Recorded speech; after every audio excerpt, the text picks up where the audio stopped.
Satu kes import baharu dicatatkan hari ini. Kementerian Kesihatan dalam siaran akhbarnya mengenai perkembangan terkini situasi jangkitan COVID-19 di negara Brunei Darussalam memaklumkan kes 251 ialah seorang lelaki berumur 52 tahun yang tiba ke negara ini dari Indonesia melalui Singapura pada 4 Jun 2021. Beliau tidak mengalami sebarang tanda-tanda jangkitan. Penyiasatan dan pengesanan kontak mengesahkan tidak ada kontak terdekat bagi kes tersebut. Beliau sedang dirawat di Pusat Pengasingan Kebangsaan dan dalam keadaan baik. Sementara itu, jumlah keseluruhan kes di negara ini ialah 251 kes dengan kes yang sembuh 241.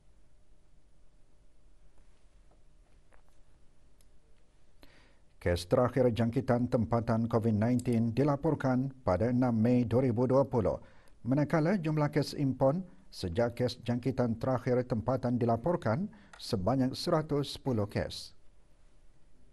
663 orang sedang menjalani pengasingan diri mandatori, 20,115 orang menamatkan pengasingan diri mandatori sejak Mac 2020. 436 ujian virus SARS-CoV-2 telah dilaksanakan, menjadikan jumlah keseluruhan ujian makmal yang dijalankan sejak Januari 2020 kepada 136,064 ujian. Maklumat lanjut dan perkembangan terkini layari laman sesawang Kementerian Kesihatan dan talian Kesihatan 148. Sementara itu, ke arah memberigakan maklumat mengenai vaksin COVID-19 kepada golongan sasaran bagi fasa 2, iaitu guru-guru dan mereka yang berisiko, Jabatan Pengajian Islam Kementerian Hal Ehwal Agama pagi tadi mengadakan taklimat vaksinasi bagi para pegawai jabatan berkenaan. Taklimat diadakan di Sekolah Arab Sultan Haji Hassan Al-Bolkiah, Kampung Rimba. 504 orang menghadiri taklimat yang disampaikan oleh dua pegawai daripada Kementerian Kesihatan. Taklimat melibatkan pengetua Sekolah Arab, guru besar dan ketua guru agama bahagian pengetahuan agama Islam. Guru-guru adalah sebagai barisan hadapan bagi melindungi kanak-kanak di bawah umur 18 tahun yang tidak dapat menerima vaksin.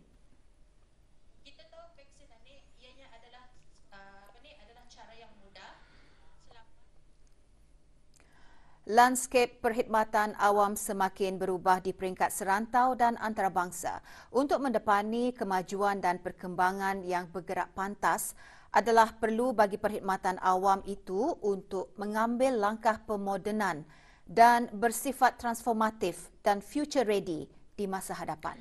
Yang berhormat Datuk Seri Setia Haji Awang Abdul Mukti bin Haji Muhammad Daun, Menteri di Jabatan Perdana Menteri, menjelaskan perkara itu semasa Jerayawara Jabatan Perkhidmatan Awam JPA di daerah Tutong pagi tadi. Jerayawara diadakan di Dewan Utama Kompleks Dewan Kemasyarakatan Tutong. Salah satu cabaran yang dikenal pasti dalam perkhidmatan awam adalah mewekaskan kepada usaha-usaha dalam pengurusan sumber manusia yang terbaik melalui transformasi proses manual menjadi sistem sumber manusia.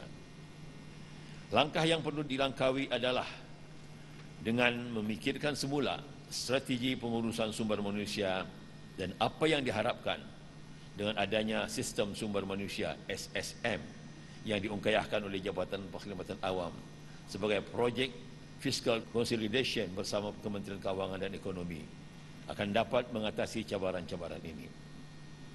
Satu lagi cabaran dinamik dalam perkhidmatan awam adalah mengkaji semula pengurusan bakat, talent management bagi semua peringkat perkhidmatan awam dalam usaha untuk mencapai perancangan, pengurusan dan perkembangan sumber manusia yang lebih mampan dan berdaya tahan.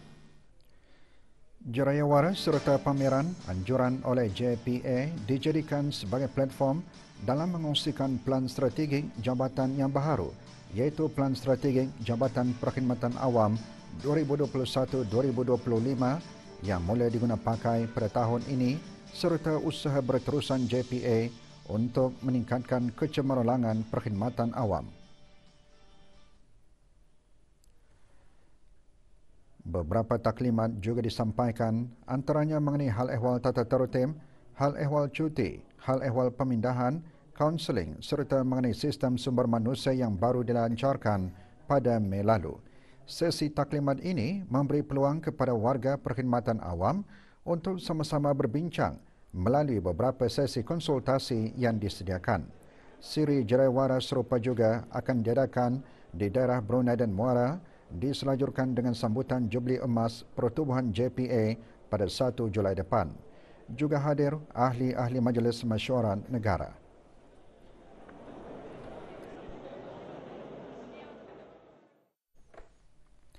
Persidangan dan pameran pertengahan tahun Brunei atau Brunei MICE diteruskan dengan Minggu Teknologi Digital. Minggu Teknologi Digital mengetengahkan pelbagai acara berbentuk pameran, persidangan, dialog dan pertandingan yang memfokuskan kepada perkembangan dan potensi teknologi digital. Sementara itu, pameran Minggu Teknologi Digital disertai 13 buah agensi dari sektor kerajaan dan swasta mempamerkan inisiatif dan produk yang mendukung transformasi digital. Perasmian pameran teknologi digital selama 4 hari berlangsung di Pusat Persidangan Antarabangsa Berakas. Pameran dirasmikan bersama oleh Yang Berhormat Datuk Seri Setia Awang Haji Ali bin Apong, Menteri Sumber-Sumber Utama dan Pelancongan, dan Yang Berhormat Datuk Seri Setia Awang Abdul Muttalib bin Pihin Orangkaya Seri Setia Datuk Paduka Haji Muhammad Yusof, Menteri Pengangkutan dan Infokomunikasi. Antara peserta pameran, Kementerian Pengangkutan dan Infokomunikasi yang antara lain mengetengahkan perkembangan kementerian berkenaan termasuk Pelan Strategik Kementerian Pengangkutan dan Infokomunikasi 2025 yang melambangkan hasrat kementerian dalam menyampaikan visi menuju ke arah negara pintar terhubung.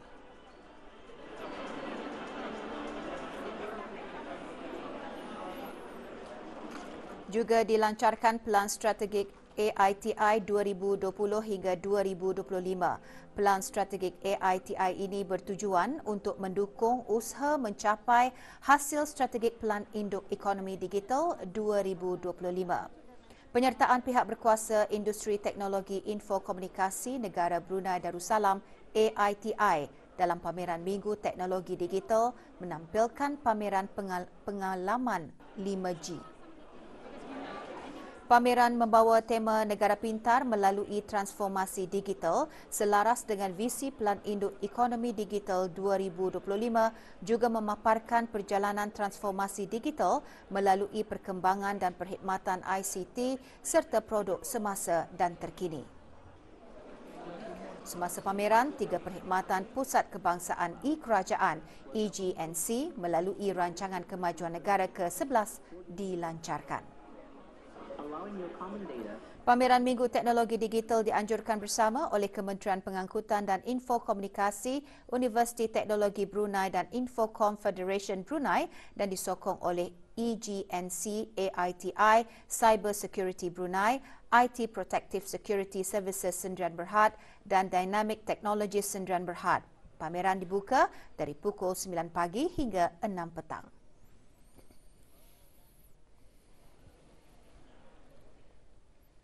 Seiring dengan revolusi industri keempat, bidang bioteknologi juga menjadi kunci untuk membantu usaha pemulihan ekonomi pasca COVID-19.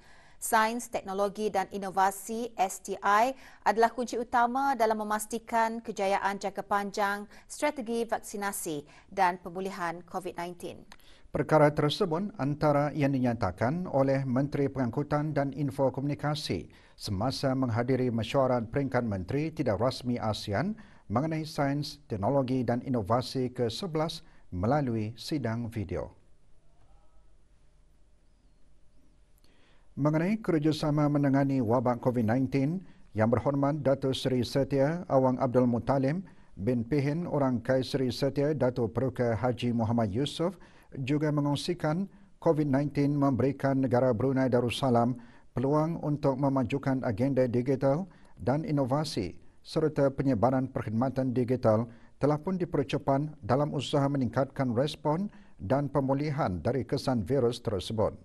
Yang Berhormat juga menyokong projek-projek cadangan daripada negara anggota ASEAN dalam bidang yang dapat menyumbangkan kepada pengukuhan kedayatahanan dan kesiapsiagaan serantau bagi mendepani COVID-19. Mesyuaran yang dipengerusikan oleh Tuan Yang Terutama Dr. Anik Lautomatas, Menteri Pengajian Tinggi Sains Penyelidikan dan Inovasi Thailand, turun membincangkan mengenai laporan mesyuaran Jawatan Kuasa mengenai Sains, Teknologi dan Inovasi ke-79, KOSTI 79 yang telah dipersetujui oleh ahli-ahli IAMM-STI. Mesyuaran KOSTI 79 diadakan pada 15 dan 16 Jun 2021. Menghadiri mesyuaran Awang Haji Muhammad Nazri bin Haji Muhammad Yusof, Setiausaha Tetap Kementerian Pengangkutan dan Infokomunikasi selaku pengerusi negara Brunei Darussalam bagi ASEAN KOSTI.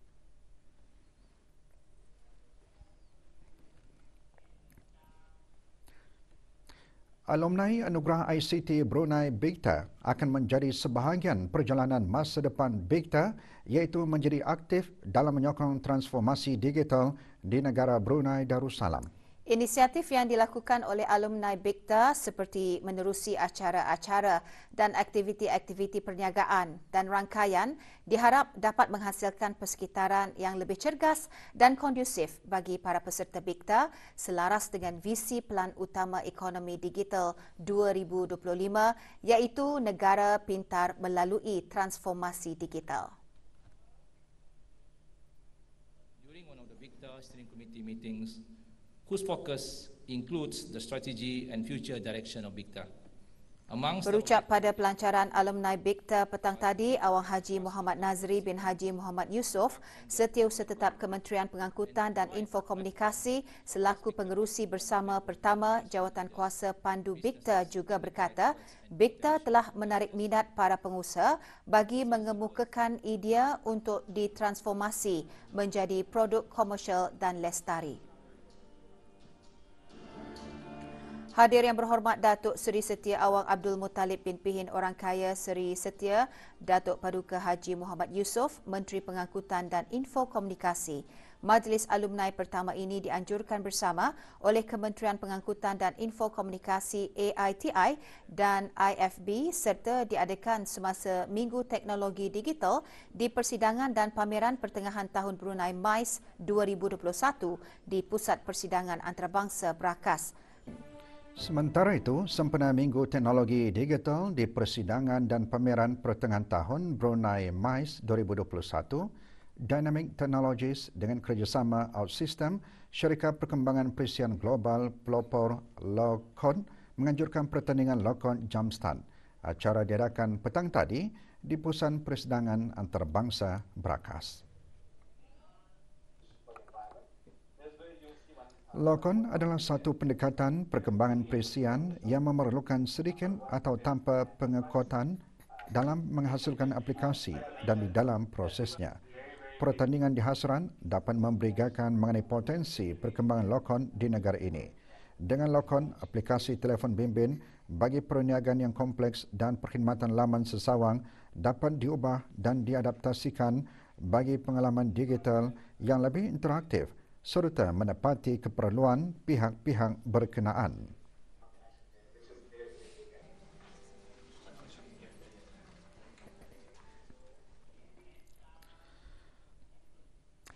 Memahami kandungan Al-Quran dan Sunnah menjadi antara kemestian yang ada dalam diri seorang da'i.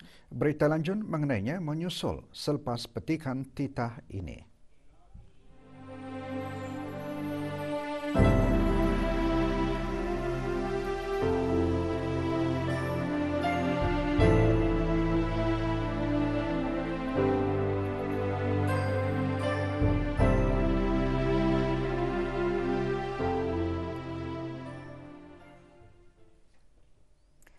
United Kingdom menghargai sokongan padu negara Brunei Darussalam untuk menjadi rakan dialog ASEAN. Tuan Yang Terutama John Virgo, Pesuruhjaya Tinggi British ke negara Brunei Darussalam, menyifatkan negara Brunei Darussalam sebagai rakan rapat di rantau ini. Tuan Yang Terutama menyatakan perkara itu dalam Queen's Birthday Lunch atau Majlis Makan Tengah Hari bagi memperingati sambutan ulang tahun Hari Keputeraan ke bawah Duli Yang Maha Mulia Paduka Seri Baginda Queen Elizabeth II ke-95. Tuan Yang Terutama menggariskan hubungan persahabatan dua hala sangat relevan kepada rakyat Brunei, terutama kepada generasi muda untuk sama-sama berganding bahu menangani isu perubahan iklim dan isu global. Juga hadir beberapa orang menteri kabinet.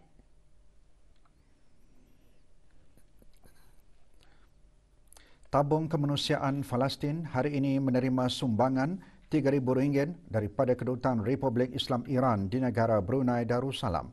Majlis penyerahan sumbangan berlangsung di Kementerian Kebudayaan, Belia dan Sukan. Sumbangan diserahkan kepada Yang Berhormat Major Jeneral Bersara Datuk Paduka Seri Awang Haji Aminuddin Ehsan bin Pihin Orang Kaya Saiful Muluk Datuk Seri Paduka Haji Abidin Menteri Kebudayaan Belia dan Sukan oleh Puan Yang Terutama Humaira Reji Ziroki Duta Besar Istimewa dan Mutlak Republik Islam Iran.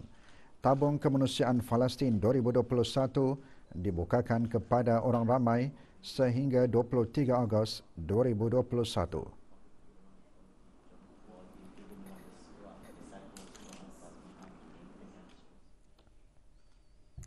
Kepentingan untuk sentiasa merujuk kepada sumber paling utama dalam kehidupan iaitu Al-Quran dan Sunnah, memahami isi dan mengamalkan apa yang terkandung di dalamnya adalah antara yang mesti ada dalam diri seorang da'i.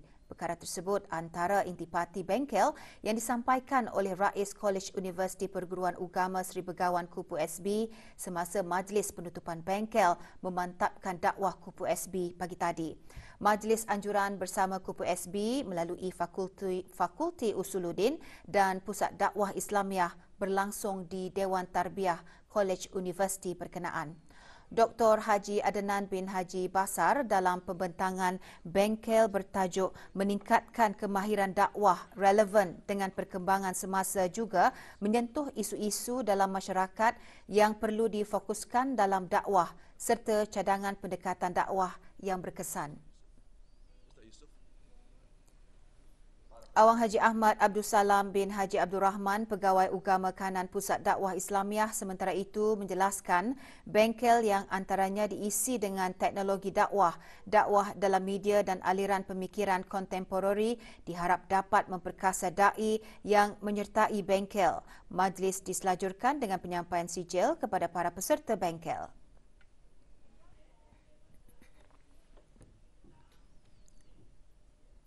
Ke arah menambahkan lagi pengetahuan tentang bahasa isyarat, Bengkel Asas Bahasa Isyarat fasa kedua diadakan sejak 15 Jun lalu. Bengkel berakhir petang tadi dengan penyampaian sijil kepada para peserta. Penyampaian sijil disempurnakan oleh Dayang Saidah binti Haji Wahid, Timbalan Setiausaha Tetap Kemasyarakatan, Kementerian Kebudayaan, Belia dan Sukan. Bengkel lanjutan daripada Bengkel Asas Bahasa Isyarat fasa pertama tersebut merupakan anjuran kerjasama bahagian orang kelainan upaya OKU, Jabatan Pembangunan Masyarakat JAPEM dan Persatuan Orang Kurang Pendengaran OKP. Para peserta bengkel terdiri daripada sektor kerajaan, swasta, para sukarelawan, persendirian, penjaga dan ibu bapa OKU pendengaran. Orang ramai yang berhasrat untuk menyertai bengkel bahasa isyarat hubungi bahagian orang kelainan upaya di talian 23303115 atau email ke pusatbahagia@gmail.com. Pasaran yang berdaya saing memberi peluang kepada peniaga tanpa mengira saiz perniagaan untuk berkembang. Kesedaran dan kepatuhan terhadap perintah persaingan adalah sangat penting ke arah mencapai pasaran yang adil yang dapat memberi manfaat kepada para peniaga dalam jangka panjang di samping meningkatkan kesejahteraan pengguna. Sekretariat Eksekutif Pesuruhjaya Persaingan Brunei Darussalam CCBD menekankan perkara itu dalam sesi dialog bersama peniaga pasar baru-baru ini. Turut ditekankan kepentingan mempunyai kesedaran mengenai perintah persaingan dengan mengambil kira peniaga di pasaran juga menawarkan khidmat yang penting kepada masyarakat. Antara objektif utama sesi dialog memberikan kepentingan dan manfaat mematuhi perintah persaingan serta larangan-larangan utama yang telah dikuatkuasakan, iaitu larangan terhadap perjanjian antara dua atau lebih peniaga untuk menetapkan harga, menghadkan bekalan, membuat tawaran secara kolusif dan membahagikan pasaran. Sesi juga membincangkan kaedah mengesan perjanjian anti persaingan yakni kartel. Di bawah bab 44 Perintah Persaingan memberi peruntukan bagi program kelonggaran, iaitu program yang memberi insentif kepada peniaga yang terlibat dalam amalan kartel untuk tampil, memberi makluman mengenai amalan yang dilarang tersebut dan memberi kerjasama sepenuhnya kepada CCBD sebagai pertukaran bagi imuniti daripada penalti. Maklumat lanjut mengenai perintah persaingan dan program kelonggaran boleh diperoleh melalui www.ccbd.gov.bn. Juga diadakan perbincangan interaktif merangkumi hal-hal berkaitan tingkah laku peniaga dalam pasaran domestik dan dasar bagi mempromosi persaingan dalam pasaran. Seorang lelaki warga negara asing ditahan dan disiasat di bawah Akta dan Peraturan Imigresen Penggal 17 kerana gagal mengemukakan sebarang pas imigresen yang sah. Penahanan dibuat susulan pemeriksaan yang dijalankan oleh bahagian penguatkuasa Undang-Undang Jabatan Imigresen dan Pendaftaran Kebangsaan Kuala Blain ke atas 7 lelaki warga negara asing dalam projek pembinaan rumah baharu di kawasan Jalan Jaya Negara, daerah Blain. Kejohanan bola sepak Liga Super Brunei 2021 bakal membuka tirainya 20 Jun ini. Perancangan sedang dilakukan oleh klub-klub yang terlibat bagi mempersiapkan skuad masing-masing. Wijaya FC menjadi antara klub yang berhasrat untuk memberikan saingan pada musim ini. Sehubungan itu, 25 pemain telah menandatangani kontrak sebagai pemain klub berkenaan. Pada 20 Jun nanti, Wijaya FC dijadual membuka kempen Liga Super menentang Bakers FC.